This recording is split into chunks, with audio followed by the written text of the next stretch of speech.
Espectacular, ¿eh? Bueno, la otra pelota, este documental sobre la pasión que despierta este deporte. Para eso, Fede Lemos y el Bicho Silveira, ¿cómo andan? Bienvenidos. ¿Qué tal? ¿Cómo están? Muy Placer. bien, contentos.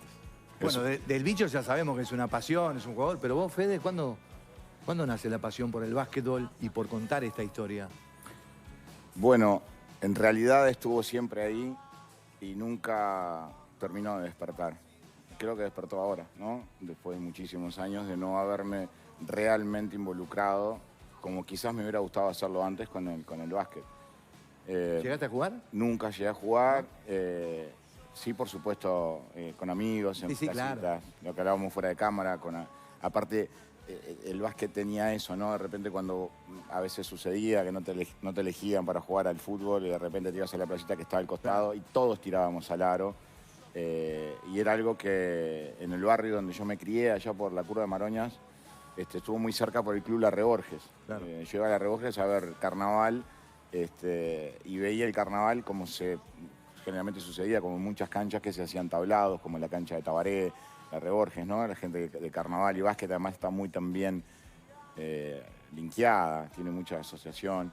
Y bueno, en esa época empecé a ver básquet, 12, 13 años, y me acuerdo que me iba de los partidos cuando íbamos con amigos los últimos minutos porque no soportaba los nervios de esos minutos finales donde siempre el partido cambiaba, ¿no? Lo más divertido.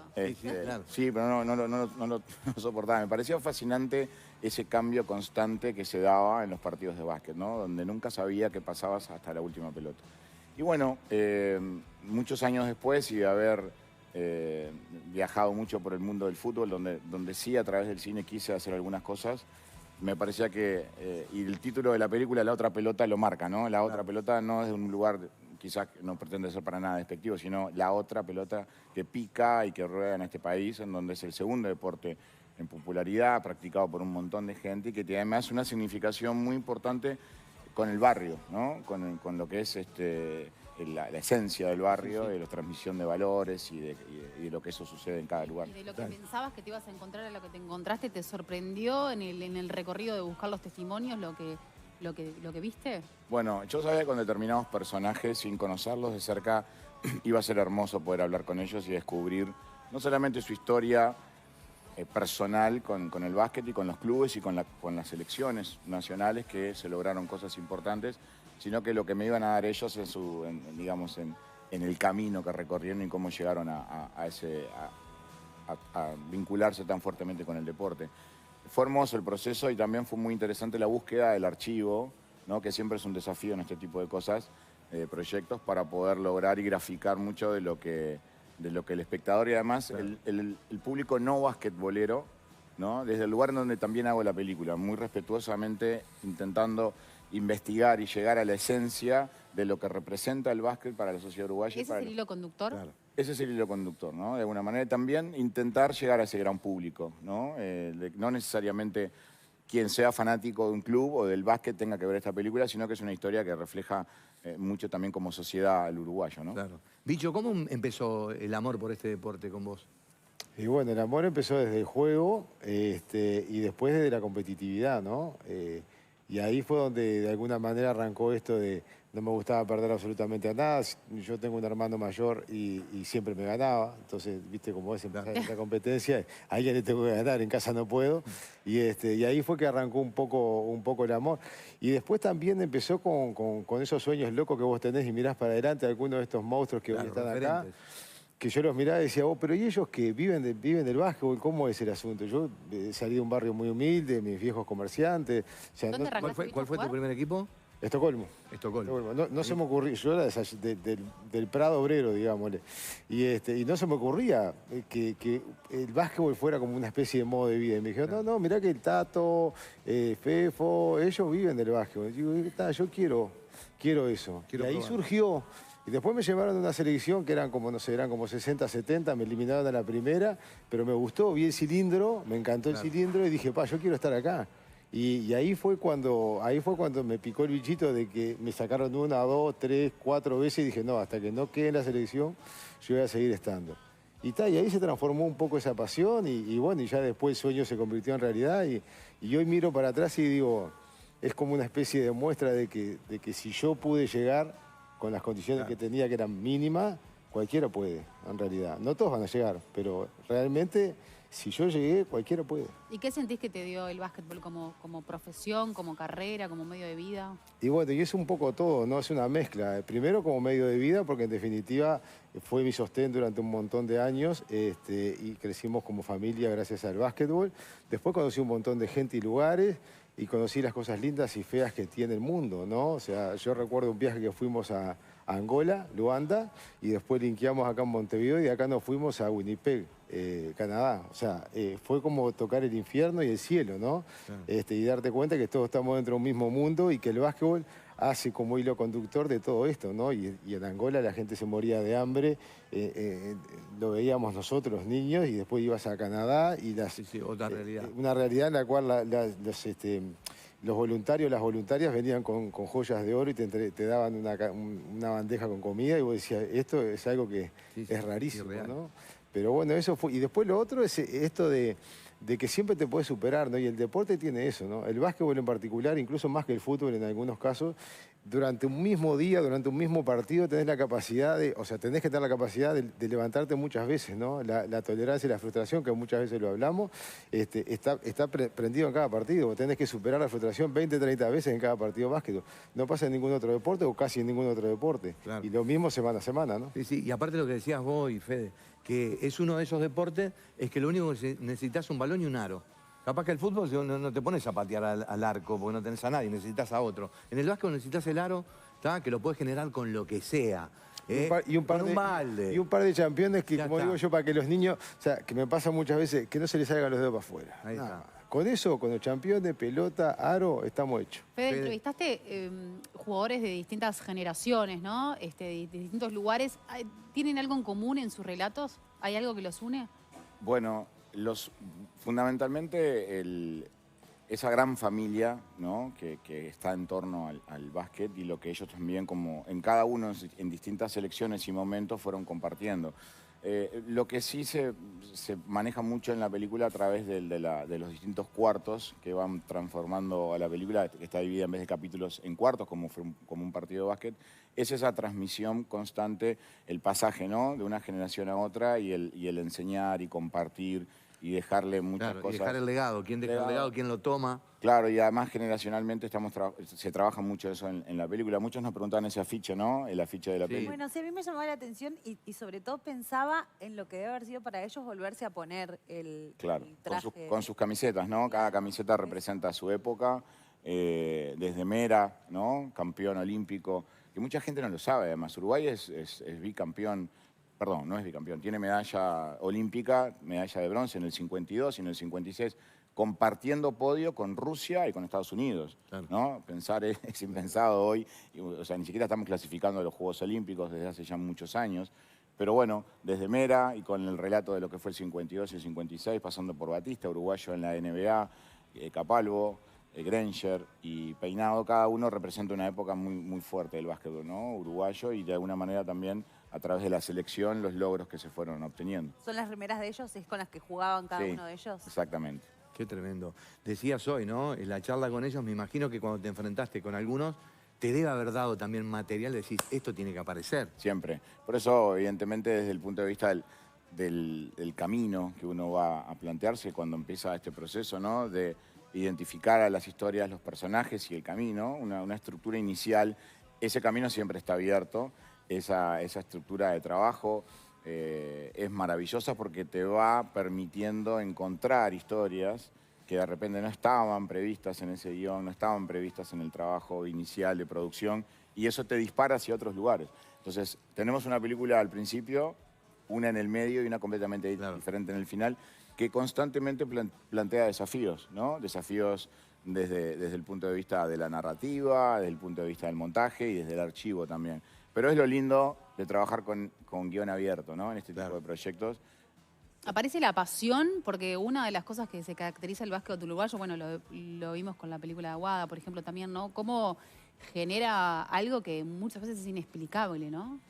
Sí, está, por supuesto que está, y es parte también de lo que de una forma nosotros queríamos mostrar diferenciado fuertemente de lo que es el fútbol, ¿no? El bicho lo decía hoy, y las diferencias que existen en ese tipo de pasión y uno y otro, similitudes en muchos casos, diferencias en otros, pero el barrio permanentemente presente y los niños con sus figuras y sus referentes y a través de ellos cómo llegaban, ¿no? a esos lugares que se fijaban. Tremendo, me acuerdo del año 95, Uruguay, campeón de América, en el Estadio Centenario, y ese mismo año se jugaba en el Cilindro, un torneo en el cual también Uruguay gana, y fue realmente impresionante, ¿no? Fue un año celeste por donde se lo miraba, con los dos deportes, como decíamos. El fútbol de repente con todas sus pasiones y siendo el deporte número uno, pero el básquetbol también diciendo, acá estoy presente. ¿Te acordás de eso? ¿Viste algo de eso? Ese año, cuando salimos campeones del Cilindro, habían 14.000 personas que estaban... O sea, el Cilindro no tenía capacidad ni para más de 12.000 personas, y ese año había más de 14.000 adentro, más un montón de gente afuera que nosotros queríamos, cuando llegamos con el ómnibus, pensamos que no los estaban dejando entrar, Claro, que las que puertas no estaban podía. cerradas. Y en realidad era que ya no entraba más nadie, era como que estaban esperando una pantalla gigante que en aquel entonces no había. Y bueno, fue, o sea, la popularidad, creo que en su máxima expresión, basquetbolísticamente hablando en Uruguay, fue ese 95, ¿no? ¿Llegaste a verlo? Sí, obvio, llegaste a jugarlo. Yo ¿Estaba ahí? llegué a jugarlo, no a verlo. No, pero...